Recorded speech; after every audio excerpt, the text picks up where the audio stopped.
Let me tell you about Nina. Nina was a journalist. Not the kind who sat behind a desk rewording press releases, but a boots-on-the-ground kind of journalist. She lived for the thrill of uncovering the untold story, and lately, she'd been obsessed with a case that had gripped her small town for months. The disappearance of 5 people, all within a 10-mile radius of the nearby forest. They had vanished without a trace, no leads, no suspects, just gone. Nina wasn't one to wait around for answers, so when she heard rumors about strange lights in the forest on certain nights, she grabbed her camera and recorder and headed out. Her editor thought she was insane. "Don't play detective, Nina," he had warned her. "Leave it to the professionals." But she couldn't shake the feeling that no one else was looking hard enough. The forest was unnervingly quiet when she arrived, just a faint rustling of leaves and the crunch of her boots on the dirt path. She felt ridiculous at first, like she was chasing after ghost stories.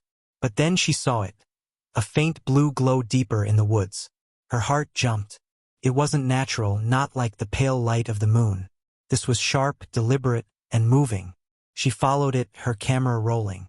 The light led her to a clearing, and what she saw made her blood run cold. A massive, circular structure hovered just above the ground, its surface smooth and metallic, pulsating faintly with the same blue glow. It was unlike anything she'd ever seen, something straight out of a sci-fi movie. And standing near it, silhouetted by the light, was a figure. "Nina," the figure said. She froze. The voice was familiar, painfully so. She stepped closer, and her breath caught in her throat. It was her brother, Sam. Her brother who had disappeared 5 years ago. "Sam," she whispered, her voice trembling. He looked exactly the same as he had the day he vanished. Same clothes, same face, not a day older. "You shouldn't have come here," he said, stepping toward her. "It's not safe. What is this? Where have you been?" Her questions tumbled out, but he didn't answer. Instead, he grabbed her arm, his grip firm but not painful. "We don't have time. They're coming." "Who's coming? What's going on, Sam?" Before he could respond, a deafening hum filled the air, and the glow from the structure intensified. Figures began to emerge from the trees, tall, spindly shapes with elongated limbs and featureless faces. Sam pulled her behind him, shielding her.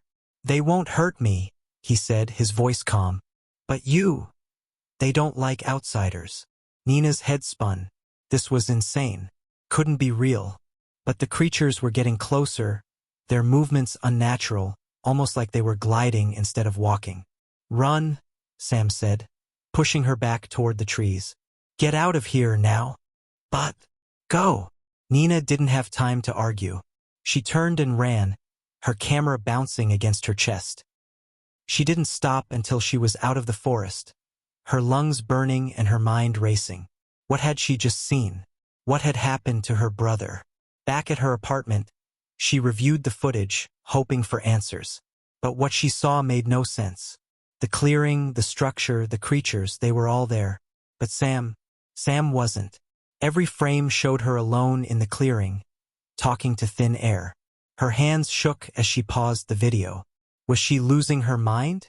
Had she imagined the whole thing? But then she noticed something she hadn't before. In the corner of the frame, barely visible, was a figure watching her from the trees. It wasn't one of the creatures. It was her. She stared at the screen, her heart pounding.